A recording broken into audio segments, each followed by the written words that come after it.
In 1835, as I traveled through the American states observing this grand democratic experiment, I witnessed patterns that filled me with both wonder and profound apprehension.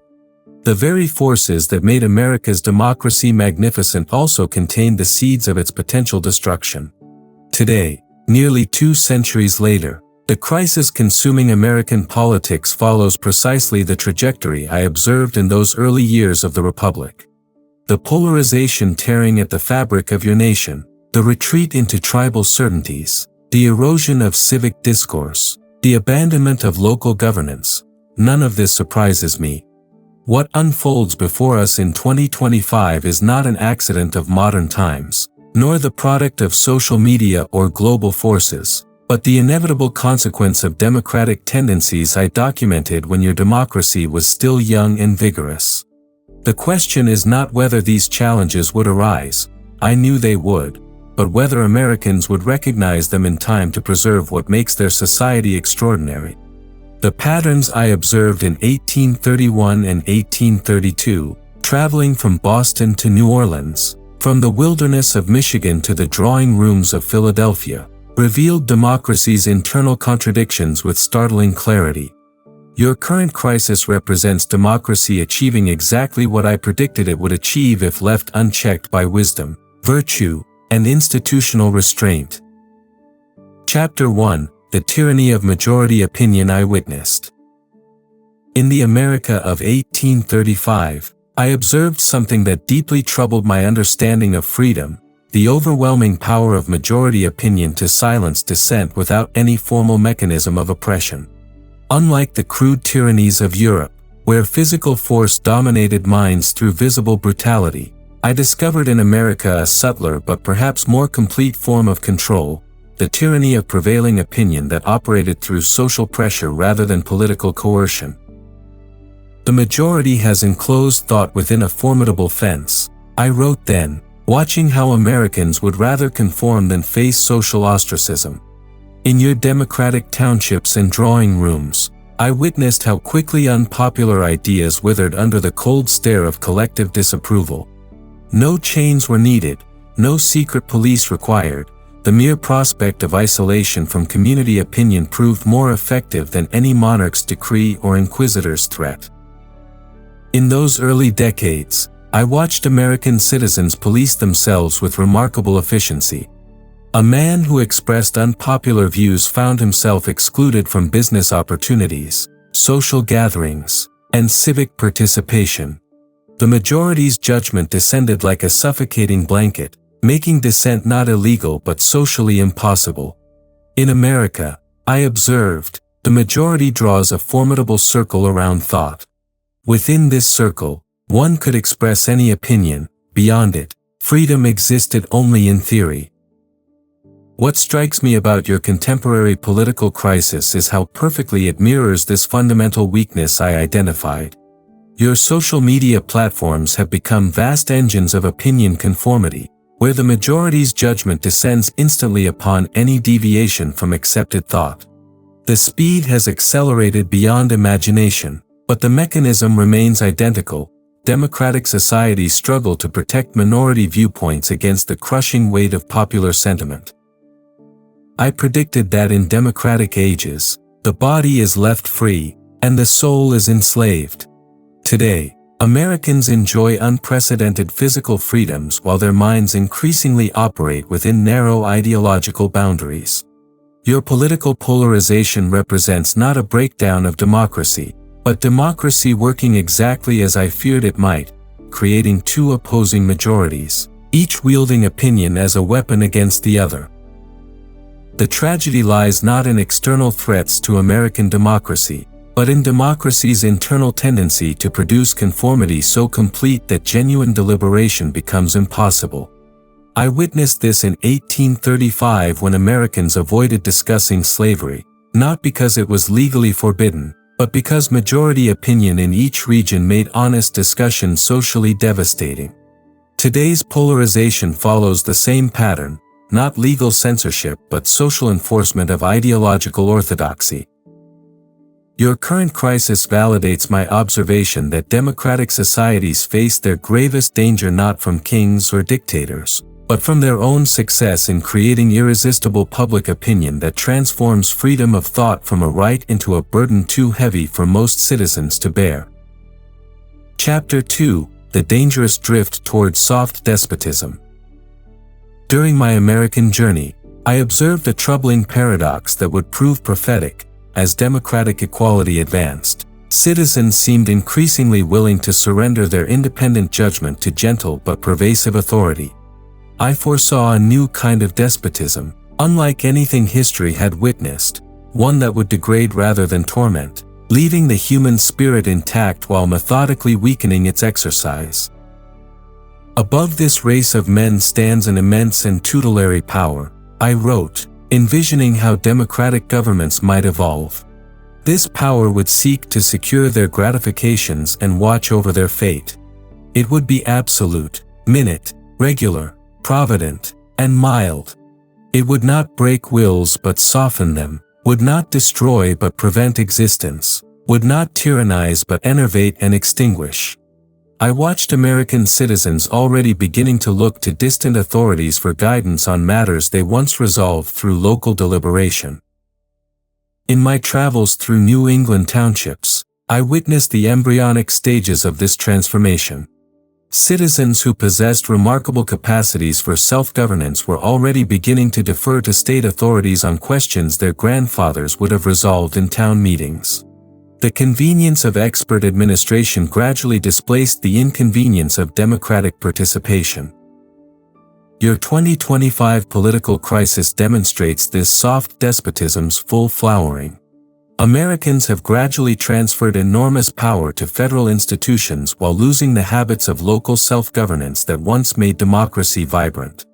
The administrative state I glimpsed in embryonic form has grown into a vast network of agencies, regulations, and expert guidance that shapes daily life far more thoroughly than any monarch ever could.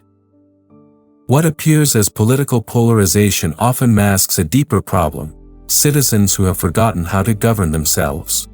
Instead of engaging in the patient work of local democracy, attending town meetings, serving on school boards, participating in voluntary associations, Americans retreat into consuming political entertainment that confirms their prejudices while actual governance happens in bureaucratic corridors far from public view. The soft despotism I predicted operates through both major political movements. Progressive centralization promises security and equality through expert administration, while populist reactions demand strong leadership to cut through democratic complexities. Both impulses represent flight from the demanding responsibilities of democratic citizenship toward the comfortable illusion that someone else can govern better than citizens governing themselves. I observed in 1835 how Americans already showed signs of what I called democratic fatigue, the tendency to prefer being well-governed to governing themselves. This fatigue grows with each generation that experiences less direct participation in self-governance.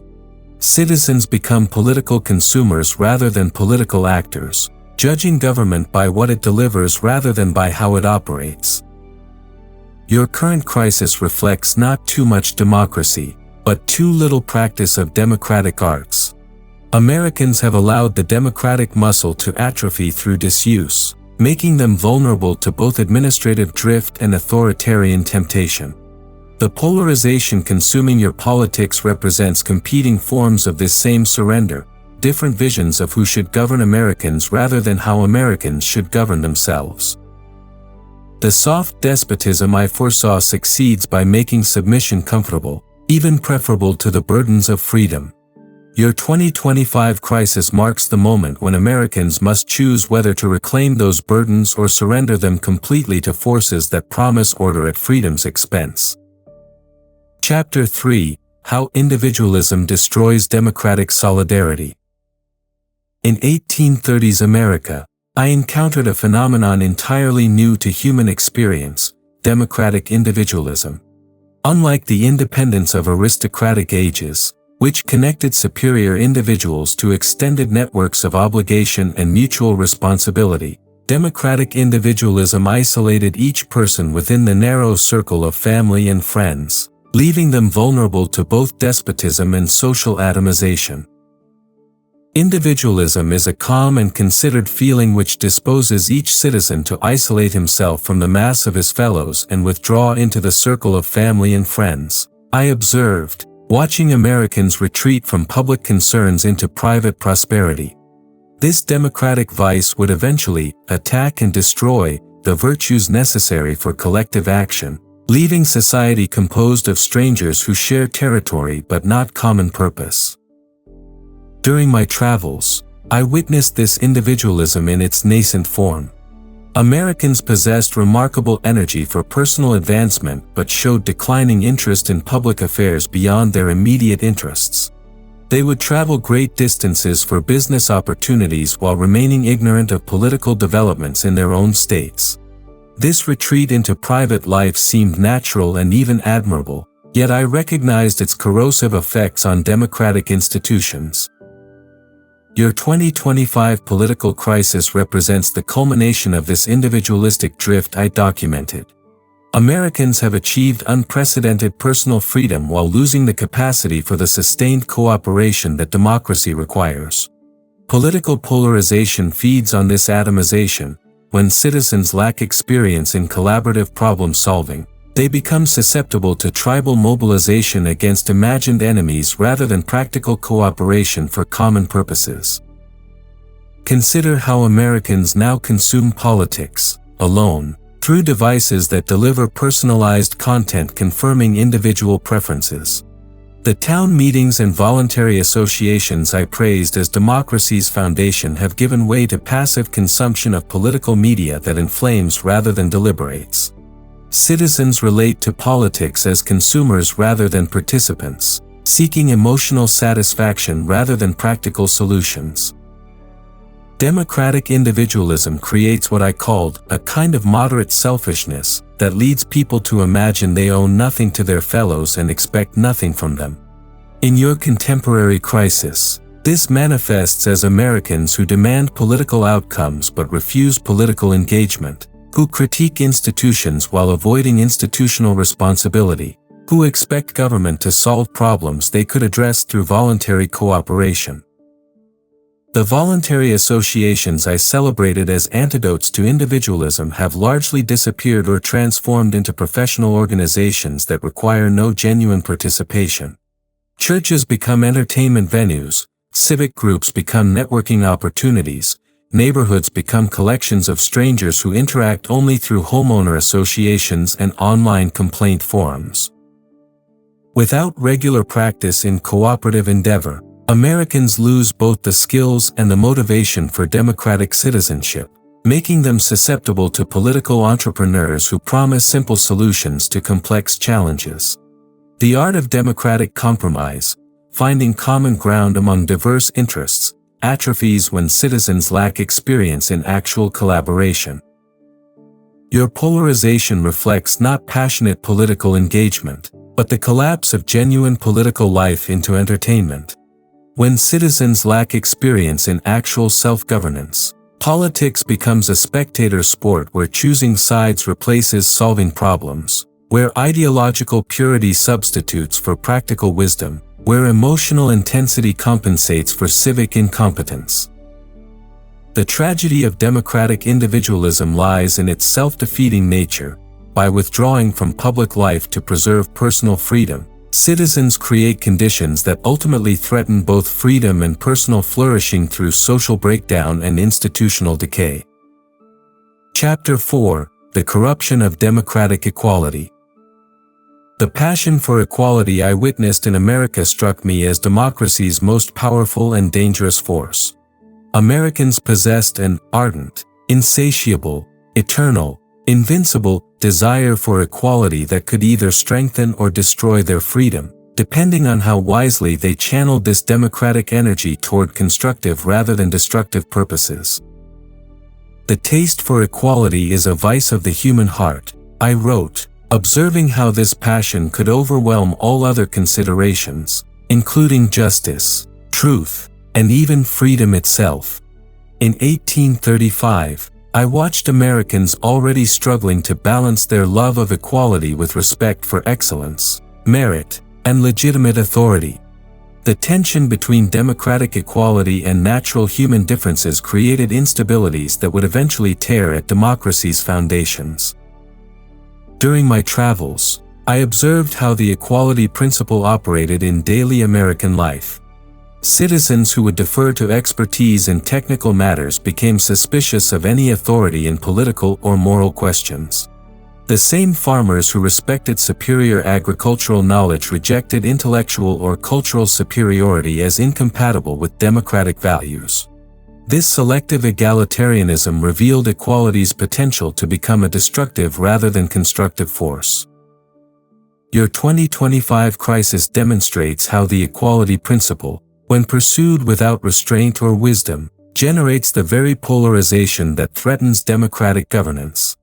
Americans have transformed equality from a political principle ensuring equal citizenship into a cultural demand for equal outcomes, equal recognition, and equal validation of all opinions regardless of their merit, truthfulness, or social consequences. This corrupted equality manifests in your political discourse through what I might call equality of indignation, the assumption that all grievances deserve equal attention and all perspectives merit equal consideration in public debate. When equality becomes the only political value, differences in knowledge, experience, and judgment disappear, making rational deliberation impossible and reducing politics to competing claims of victimhood. I predicted that excessive equality would make Americans impatient of all authority, while simultaneously making them vulnerable to new forms of tyranny that promise to deliver equality without requiring the patient work of democratic participation. Your contemporary politics exhibits both tendencies: rage against traditional institutions combined with submission to celebrity leaders and expert bureaucracies that claim to represent authentic popular will. The equality passion corrupts democracy by eliminating the intermediate institutions that once mediated between individual desires and collective decisions. When all voices claim equal authority, none possess genuine authority, creating a vacuum that demagogues and bureaucrats rush to fill with promises of immediate gratification and perfect justice. Most dangerously, corrupted equality destroys the social trust that democracy requires for its operation. When citizens view every difference as injustice and every distinction as discrimination, they lose the capacity for the mutual respect that enables democratic compromise. Differences in talent, effort, and achievement become evidence of systemic oppression rather than natural human variation requiring wise social management. Your polarization reflects not political disagreement about policy, but the breakdown of social bonds that once allowed Americans to remain fellow citizens despite their differences. When equality becomes a weapon rather than a principle, when equal citizenship transforms into equal results, democracy loses its capacity for the patient deliberation that distinguishes it from mere majority rule. The challenge facing America in 2025 is whether you can recover a healthy understanding of equality, one that ensures equal citizenship and equal opportunity while preserving the differences in talent, effort, and achievement that make social cooperation both possible and beneficial for all members of society. Chapter 5: Religion's Retreat and Democracy's Moral Crisis. During my American travels, I made a discovery that contradicted European assumptions about religion and democracy. Far from being incompatible, religious faith provided essential support for democratic institutions that secular philosophy could not supply. Religion is much more needed in democratic republics than in any others, I concluded, observing how faith supplied moral foundations that democracy required but could not generate through political means alone. I witnessed American churches teaching citizens the habits of voluntary association, moral restraint, and concern for common good that made democratic self-governance possible. Religious communities served as schools of democracy, training Americans in the arts of peaceful deliberation and cooperative action. Ministers preached about civic duty alongside spiritual salvation, creating citizens who understood freedom as responsibility rather than license. In New England particularly, I observed how religious traditions shaped democratic practice. Congregational churches required members to participate in governing their own communities, providing practical training in the arts of democratic deliberation. Religious conviction taught Americans to subordinate immediate desires to transcendent purposes, creating the moral discipline necessary for democratic citizenship.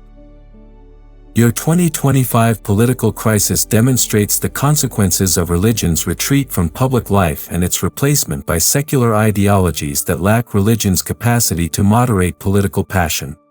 As traditional faith communities weakened, Americans lost access to institutions that once provided shared moral vocabulary for addressing common challenges and transcendent perspective on temporal conflicts.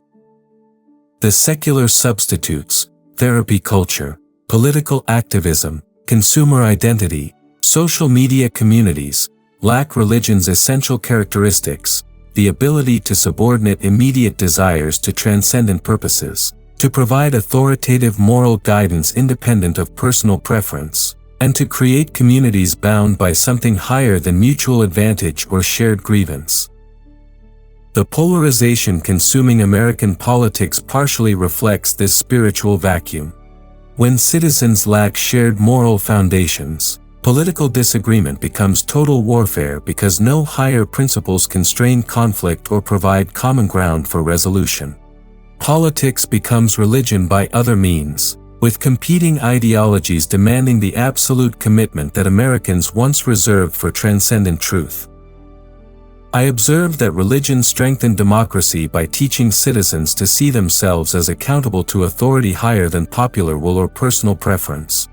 This accountability created space for genuine deliberation because participants recognized limits on their own judgment and remained open to correction by divine truth operating through community discernment. As religious influence declined, this restraining wisdom disappeared, leaving Americans vulnerable to both majoritarian tyranny and individual narcissism.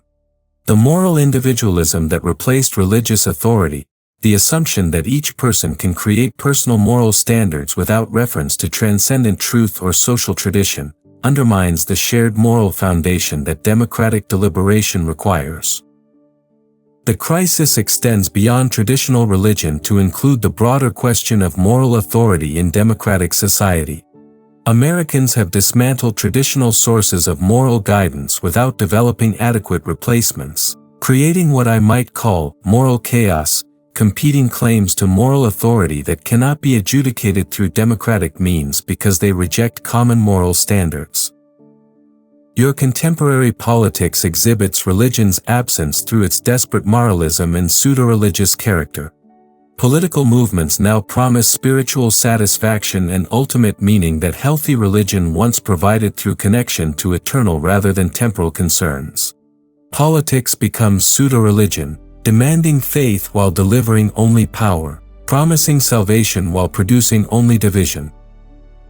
The path forward requires not necessarily religious revival in traditional forms, but recovery of the moral humility that religion once taught, recognition that human wisdom is limited, that moral truth exists independent of human preference, and that political life serves purposes larger than political success. Chapter 6: The centralizing tendency that destroys local democracy. In my observations of 1830s America, I identified a fatal contradiction within democratic society. The same equality principle that animated popular government also generated irresistible pressure towards centralization that would gradually undermine democracy's foundation in local self-governance. Citizens who demanded equal treatment would inevitably turn to distant authority to override local differences, gradually weakening the very institutions that made democracy possible and vibrant. It is natural that the rulers of democracies should think constantly of centralizing, I wrote, watching how democratic governments justified expanding power by appealing to equality and efficiency. Local variations seemed unfair to democratic sensibilities, leading citizens to welcome central intervention that promised uniform treatment at the cost of local self-governance and community autonomy. During my travels through American townships, I witnessed this centralizing logic in its early stages. Citizens who possessed remarkable capacities for local self-governance were already beginning to appeal to state authorities when local decisions seemed unfair or inefficient. The convenience of uniform administration gradually displaced the inconvenience of local variation and democratic participation. Your 2025 crisis represents this centralizing logic reaching its predicted conclusion.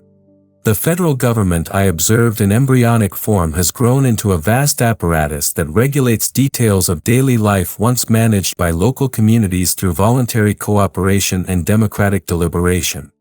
Americans vote in national elections while remaining strangers to their neighbors, consume federal political media while ignoring local governance, and expect distant authorities to solve problems they could address through local cooperation. This centralization creates the very polarization that threatens democracy by transforming every local dispute into a national emergency. When all important decisions flow through national institutions, citizens who might cooperate on immediate practical problems instead choose sides in abstract ideological battles because central authority has absorbed the practical functions that once required local collaboration. I predicted that centralization would simultaneously weaken government and make it oppressive, weakening it by overextending its capacities beyond effective management, making it oppressive by concentrating power in institutions too distant from local knowledge and community wisdom. Your contemporary experience validates this paradox. Americans face both governmental overreach and governmental incompetence because central institutions lack the local knowledge necessary for effective governance while possessing the power to override local wisdom. The administrative state I glimpsed in embryonic form represents democracy's bureaucratic evolution. Professional administrators, insulated from popular control but claiming democratic legitimacy, make decisions that shape daily life more profoundly than elected officials. This soft despotism operates through regulation rather than legislation, making it difficult for citizens to hold government accountable through normal democratic means. Your political polarization partly reflects frustrated recognition of this democratic drift. Citizens sense that their votes matter less than bureaucratic decisions, that local preferences count less than expert opinion, that community traditions must yield to central standards imposed by distant authorities who lack understanding of local conditions and needs. Popular anger against the establishment represents intuitive recognition that democracy has been hollowed out by its own centralizing tendencies. Citizens who expect democracy to mean self-governance discover instead that they are governed by experts, administrators, and distant institutions that claim to represent their interests while remaining beyond their effective control. The irony of democratic centralization lies in its self-defeating character.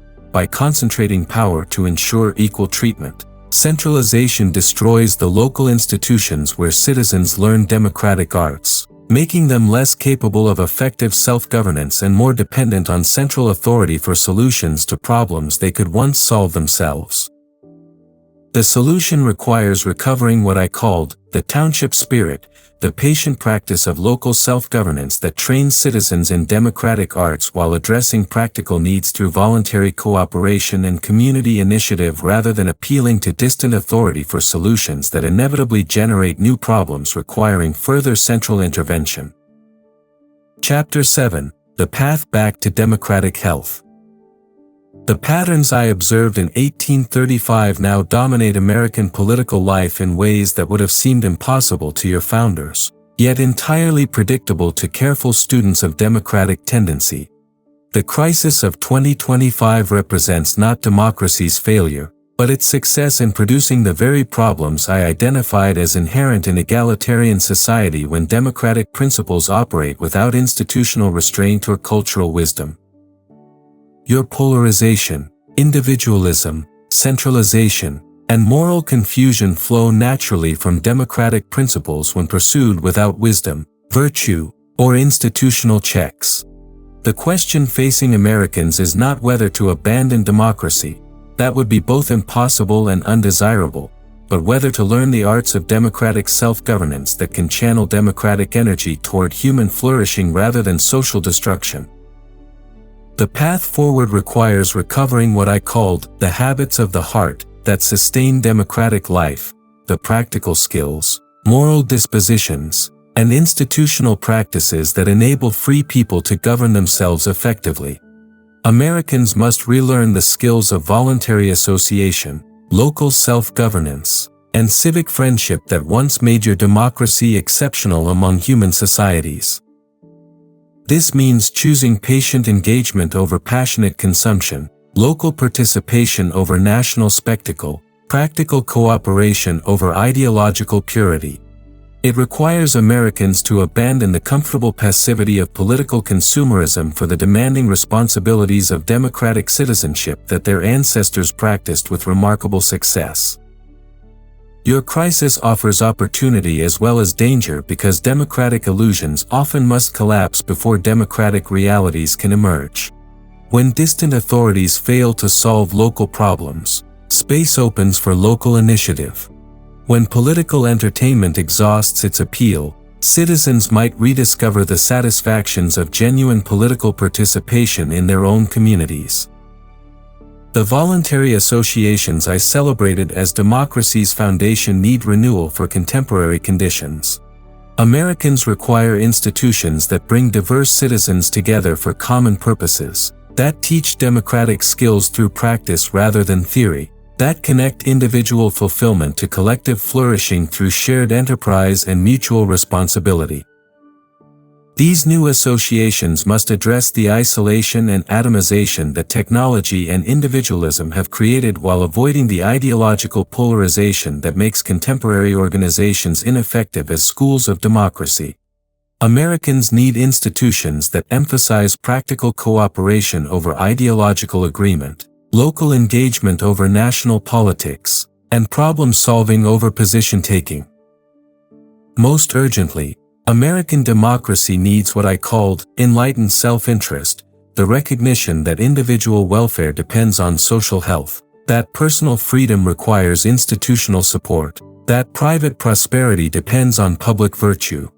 Your extreme individualism makes this wisdom difficult to accept, but crisis may teach what prosperity obscured. Humans flourish through relationships and responsibilities rather than rights and freedoms alone.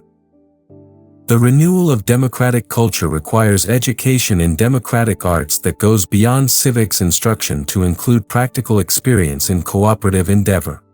Americans must learn again to work together on projects that require sustained effort, mutual trust, and compromise, skills that atrophy when citizens relate to each other primarily as consumers, competitors, or ideological allies rather than fellow citizens.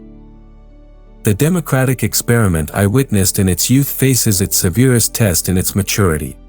The outcome depends not on choosing correct leaders or policies, but on whether Americans can recover the democratic spirit that animated your founders while avoiding the democratic excesses that threaten your future. This requires wisdom rather than cleverness, patience rather than passion, and faith in democratic possibility rather than despair at democratic problems. Success demands recognizing that democracy is not a machine that runs automatically, but a way of life that each generation must learn anew through practice, commitment, and the patient cultivation of civic virtue in themselves and their communities. Conclusion. The America I discovered in 1835 possessed extraordinary potential for both greatness and degradation, freedom and tyranny, wisdom and folly. Your 2025 crisis demonstrates that this potential remains undetermined after nearly 2 centuries of democratic development. The very forces that make democracy magnificent, equality, individualism, majority rule, voluntary association, also generate the tendencies that can destroy democratic life when pursued without restraint, wisdom, or institutional balance. But democracy's problems create democracy's opportunities because crisis often teaches lessons that prosperity obscures. Americans who understand how democratic society works can shape its development rather than merely suffering its consequences. The choice before you is not between utopia and catastrophe, but between thoughtful engagement and passive drift, between democratic citizenship and democratic spectatorship, between governing yourselves and being governed by others. The future I cannot predict, but the principles I observe remain constant across time and circumstance. Democracy flourishes when citizens take responsibility for self-governance, practice the arts of association, balance freedom with virtue, and remember that political life serves human purposes larger than politics itself. Your crisis may teach what prosperity obscured, that democracy requires democrats, not just democratic institutions, that freedom demands active cultivation, not passive enjoyment.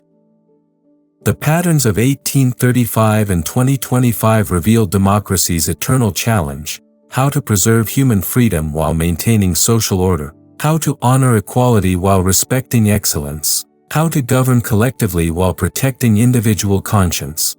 These tensions cannot be resolved permanently but must be managed wisely by each generation of citizens willing to accept democracy's demanding responsibilities.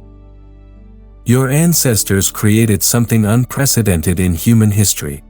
Whether their descendants possess the wisdom and virtue necessary to preserve and renew their achievement remains the great question of your time. The answer lies not in the stars or in historical forces beyond human control, but in the daily choices of citizens who understand that democracy's fate rests in their hands.